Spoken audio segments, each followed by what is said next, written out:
Olá, queridos, eu sou o Padre Rodrigo Carneiro e esse é o nosso canal Atraídos pela Palavra de Deus.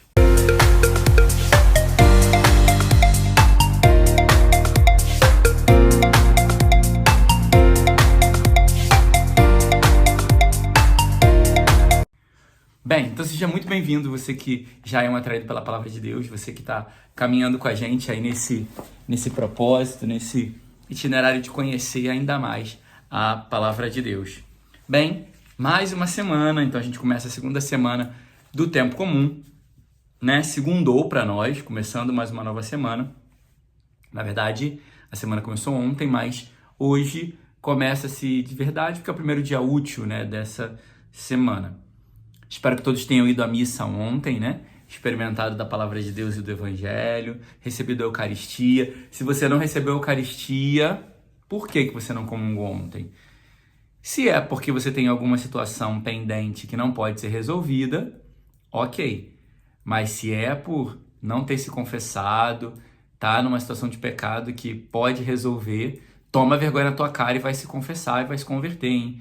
Porque nós precisamos preparar, a gente não está no advento, mas sempre é tempo de preparar o caminho do Senhor.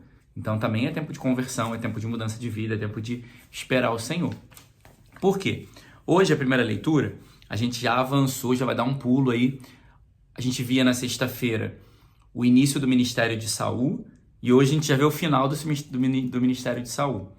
E aí nós vamos ver que Samuel já vai chegar falando para Saul: Deus me pede para te dizer, se você se acha pouco, você se considera pouca coisa, mas eu te coloquei à frente.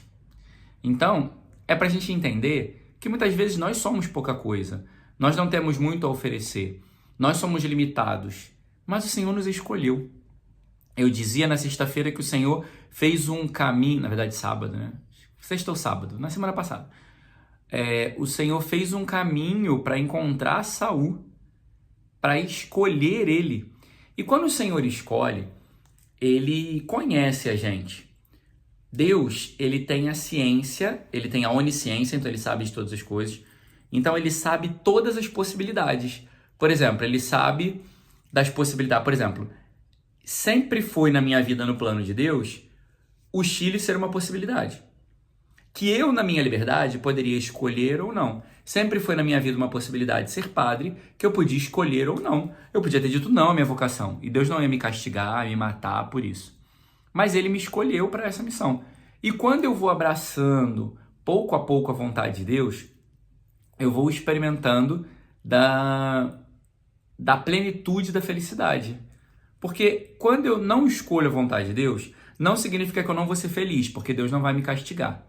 Mas a maneira que eu vou ser mais feliz é abraçando livremente o plano de Deus. Então, por isso, toda vocação, e aí eu gosto muito disso na comunidade Shalom, que eles dizem, né, que toda vocação é um caminho de e para a felicidade. Quando eu abraço o projeto de Deus. Abraço o projeto de Deus sabendo que Ele me conhece, que Ele sabe das minhas limitações. Ele não me quer vivendo ou praticando as minhas limitações. Por exemplo, se eu tenho um vício de mentira, Ele conhece que eu tenho um vício da mentira. Ele me chama sabendo do meu vício da mentira, mas ele não quer que eu continue nesse vício. Ele quer que, caminhando com ele, eu vá pouco a pouco me convertendo e mudando. Por isso que eu falava no início da importância de você se converter e se confessar. Porque Deus te chamou, Deus ele te ama da maneira que você está hoje. Mas ele não quer que você permaneça como você está hoje, no pecado e nessa situação que você anda vivendo. Então ele vai dizer para Saul: Saul, eu te conheci, eu te conheço, eu sei quem você é, sei que você é pouca coisa, mas ainda assim eu te escolhi. Por quê? Porque eu quero fazer a partir de você. Quando a gente reconhece o nosso nada, quando a gente reconhece o pouco que nós somos, nós damos espaço para Deus fazer. Uma pessoa que é soberba e que se acha demais, não dá abertura e espaço para Deus fazer. Então, por isso é importante, e Deus gosta de chamar os pequenos, os fracos, os miseráveis, os piores, porque também neles ele encontra espaço para fazer suas grandes obras. Então, é maravilhoso. Eu sou um nada, mas Deus me escolheu para fazer tudo o que Ele quer. Porque por mim mesmo eu sou nada, mas com Deus eu sou uma potência.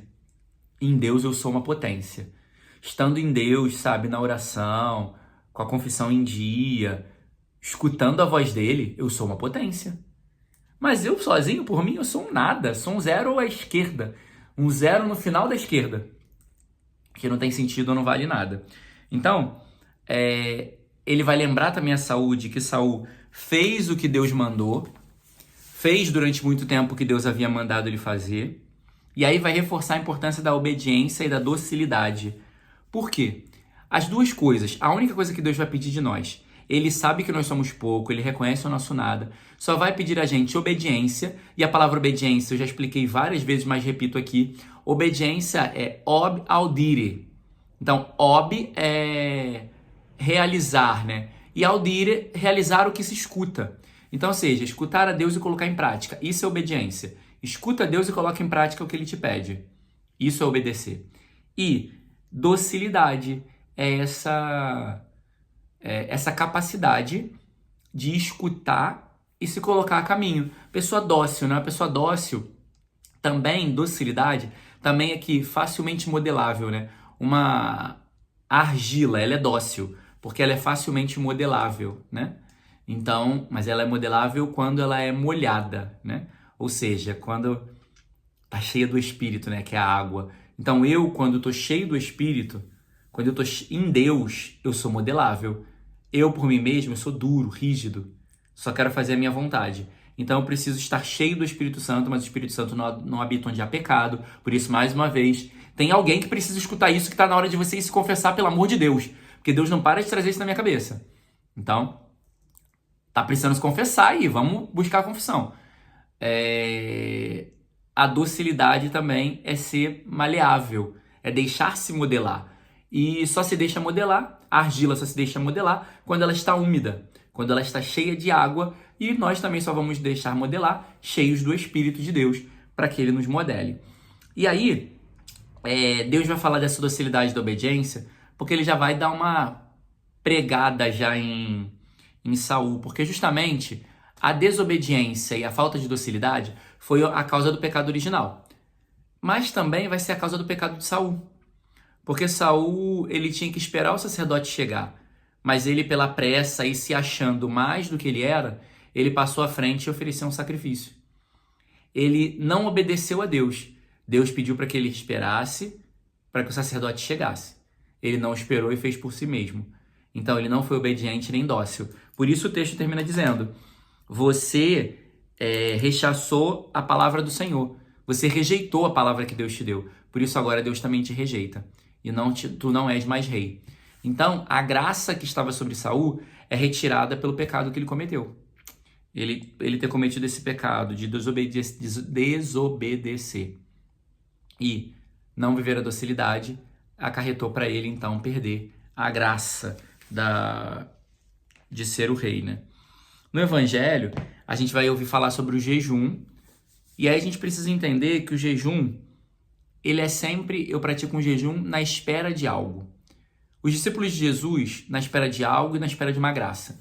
Os discípulos de Jesus não jejuavam porque eles estavam com a plenitude da graça. Jesus estava com eles. Agora, a gente tem Jesus na Eucaristia, na palavra, mas ele por inteiro, como os discípulos tinham, nós não temos. Então, por isso é tempo que eu devo praticar o jejum.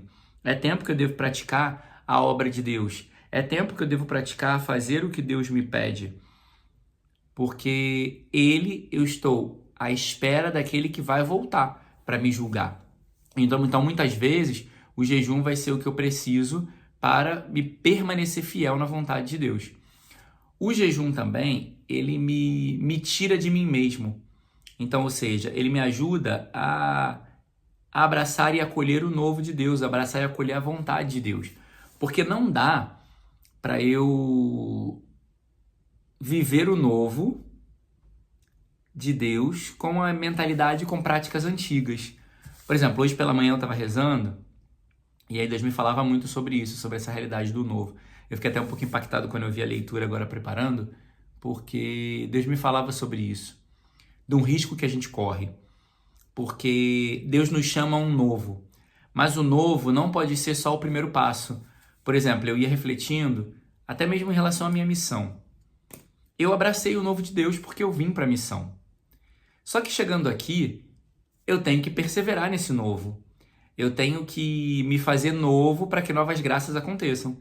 Só que muitas vezes a gente confunde achando que o novo é só ter dado o primeiro passo. Como eu já vim até aqui para a missão, isso eu já fiz o novo de Deus e já se completou. Não, mas e o novo que Deus quer fazer cada dia? E aquilo que Deus quer falar e preencher o meu coração a cada dia? Se eu continuo com as práticas velhas, com as mentalidades antigas, querendo só viver do que era velho, com saudades, que era a palavra que ele dava, né? Com saudades das cebolas do Egito, pensando só nas cebolas do Egito, como que eu vou aproveitar e vou perceber o que Deus está fazendo na minha vida hoje?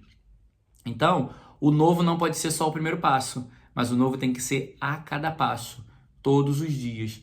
Então, todo dia eu tenho que fazer-me novo, abrir-me ao novo, para que eu não seja um odre velho que vai se romper, para que eu não seja uma roupa velha que vai se rasgar e que vai se perder pelo caminho. Então, nós precisamos entender que o novo não é só o primeiro passo, mas o novo é a cada passo, a cada momento, a cada tempo na presença de Deus. Te pedimos, Senhor, que possa ajudar o nosso coração a compreender, Senhor, que o novo não é só o primeiro passo, mas que a cada dia, a cada gesto, a cada atitude é uma oportunidade de viver esse novo. Te peço, Senhor, também por mim, Senhor, para que o meu coração não se deixe levar ou se apegue somente à saudade das cebolas do Egito, daquilo que se tinha de bom, de onde eu passei, tantas experiências maravilhosas que eu vivi, Senhor, mas agora é hora de estar aberto ao novo, ao que tem diante dos meus olhos, ao que eu tenho aqui, Senhor. Livra-me, Senhor, desse pensamento voltado para que, era tão bom lá, era tão bom naquele tempo. Livra-nos, Senhor, disso e dá-nos a graça de contemplar as Tuas maravilhas que estão diante dos nossos olhos no hoje da nossa vida, de contemplar as Tuas maravilhas que estão diante de nós no agora, Senhor. Ajuda-nos a viver o tempo presente, Senhor, experimentando das Tuas maravilhas, experimentando daquilo que Tu tens para nós, experimentando do Teu amor, da Tua misericórdia, Senhor. Manifesta plenamente o Teu poder em nós. Ajuda-nos, Senhor, também a viver a obediência e a docilidade. Dai-nos, Senhor, ser cheios do Espírito Santo, para que sejamos maleáveis, para que nos permitamos ser formados, Senhor. Eu quero ser formado por Ti, Senhor, nessa graça do Teu Espírito. Por isso eu te peço, enche-me do Teu Espírito Santo para que eu me deixe formar, Senhor. Para que eu me deixe formar por Ti, ó Deus.